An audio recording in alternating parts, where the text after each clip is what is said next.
एक ऐसा बिजनेसमैन जो दुनिया का सबसे बड़ा आर्म्स डीलर है, एक दिन अपनी बेटी जो एक नन है को अपनी बिलियन डॉलर्स एम्पायर का वारिस बना देता है। लेकिन ये डिसीजन एक तूफान लाता है। टाइकून्स, टेररिस्ट, एसेसियंस और ऊपर से गॉड और एंजल्स उसके सपनों में उसका हिसाब लगा रहे हैं।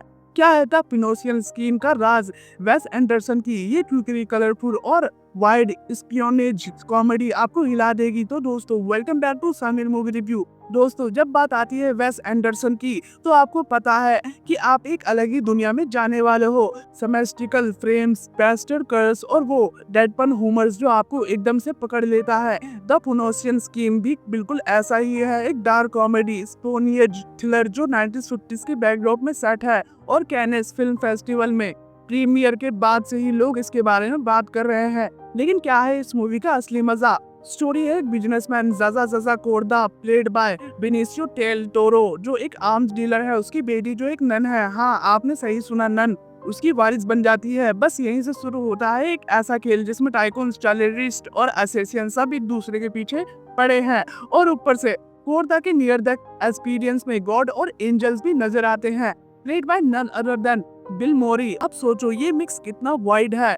चलो थोड़ा और एक्सप्लोर करते हैं। तो दोस्तों, स्टोरी का कोर क्या है? जैसा जैसा कोरदा जो एक सुपर रिच और थोड़ा इंसेंट्रिक बिजनेसमैन है, एक दिन डिसाइड करता है कि उसकी बेटी प्लेड बाय मिया थियोप्लेटन उसकी पूरी एम्पायर की वारिस होगी। लेकिन प्रॉब्लम यह है, इस डिसीजन से दुनिया भर के लोग, रेलवे टाइकून से लेकर असेसियंस तक उसके पीछे पड़ जाते हैं। कोई उसे मारना चाहता है तो कोई उसकी एम्पायर छीनना चाहता है। और इस सब के पीछे कोर्टा के सपनों में गॉड और एंजल्स उसकी जिंदगी का हिसाब लगा रहे हैं। ये सीन ब्लैक एंड व्हाइट में है और इतने क्रूकरी है कि आप हंसते हंसते पागल हो जाओगे। अब सपोर्टिंग कास्ट में है माइकल कैरा एस बोर्जोन, एक नर्डी नॉर्वेजियन सेनेटरी जो हर सीन में छोटा सा बॉम्ब फोड़ देता है with his awkward charm. Tom Hanks और ब्रायन कर्स्टन रेलवे टाइकून्स के रोल में है और उनका बैंटर देखने लायक है। स्कैरेट जॉनसन एस कोर्दा की कजन एक रोमांटिक एंगल लाती है और रिज अहमद एक बास्केटबॉल प्लेइंग प्रिंस के रूप में एकदम सरप्राइज पैकेज है।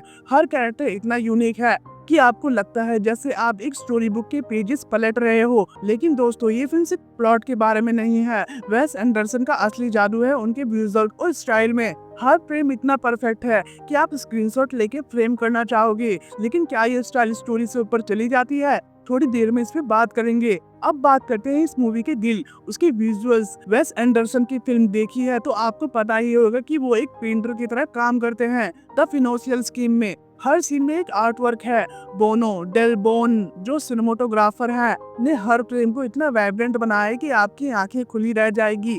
पेस्टल कलर्स, रेट्रो कॉस्ट्यूम्स और वो आइकॉनिक सेमेट्री, सब कुछ है यहाँ। एक सीन है जिसमें कोर्दा और उसकी बेटी एक ट्रेन में बात करते हैं और बैकग्राउंड में विंडोज के थ्रू एक परफेक्ट लैंडस्केप दिखता है। ये सीन इतना सुंदर है कि आप प्लॉट भूल के बस विजुअल्स में खो जाते हो। कॉस्ट्यूम भी एकदम ऑन पॉइंट है। 1950s के सूट्स, नन का रोब और प्रिंस का क्यूकरी बास्केटबॉल आउटफिट, सब कुछ एक अलग वाइब देता है। ये फिल्म हर किसी के लिए नहीं है। सच कहूँ तो तुम अगर फास्ट पेस एक्शन या मसाला मूवी के फैन हो तो तुम सोचोगे भाई ये क्या हो रहा है। लेकिन अगर तुम art, cinema, visual story telling और सोल सर्चिंग नैरेटिव्स में इंटरेस्टेड रखते हो तो ये फिल्म तुम्हारे लिए एक हिडन जेम है। अब म्यूजिक की बात करते हैं। अलेक्जेंड्रा डिस्प्रेट जो वेस एंडरसन के पुराने दोस्त हैं ने इस फिल्म का स्कोर दिया है। और क्या बात है दोस्तों, ओरिजिनल ट्रैक्स के साथ साथ सक्तिवेक्सकी और बेथोवेन के क्लासिक प्रिंसेस भी हैं जो सीन्स को एक अलग ही डेप्थ देते हैं। एक नाइट क्लब सीन है जिसमें म्यूजिक और विजुअल्स एक साथ ऐसा मैजिक क्रिएट करते हैं कि आप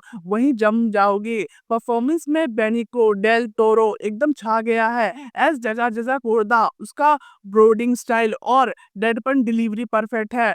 मिया थियोप्लेटन एज उसकी बेटी एक फ्रेश फेस है और उसने नन के रोल में एक इनोसेंस और स्ट्रेंथ का एक ऑसम मिक्स दिखाया है। माइकल कैरा तो बस दिल जीत लेता है अपने ऑकवर्ड वन लाइनर से और बिल मॉरी का गॉड वाला रोल बस एकदम नेक्स्ट लेवल है। हर एक्टर अपने रोल में इतना परफेक्ट है कि आप एक भी सीन मिस नहीं करना चाहोगे। तो दोस्तों, क्या है इस मूवी का असली चार्म? सबसे बड़ी बात है वेस एंडरसन का सिग्नेचर स्टाइल। ये फिल्म एक विजुअल ट्रीट है, स्टोरी भी इंगेजिंग है, स्पेशली फादर डॉटर का इमोशनल आर्क जो दिल को छू जाता है। ह्यूमर्स भी ऑन पॉइंट है और इमर्स कास्ट का हर मेंबर अपना मैजिक लाता है। लेकिन थोड़ी सी कमी कहाँ लगी? कुछ लोग कहते हैं कि फिल्म थोड़ी प्रिडिक्टेबल है।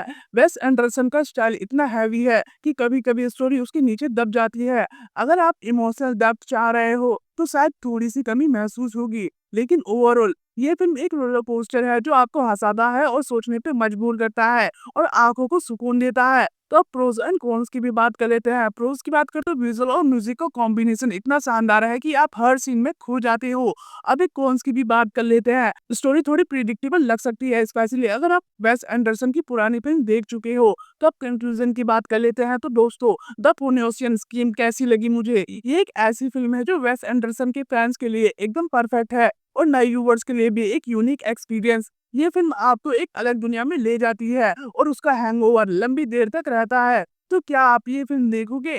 कमेंट्स में बताना, और अगर आपने देखी है तो अपना फेवरेट सीन्स भी शेयर करो, लाइक करो, शेयर करो और चैनल को सब्सक्राइब करना मत भूलना। अगली वीडियो में मिलते हैं एक और ब्लॉकबस्टर के साथ।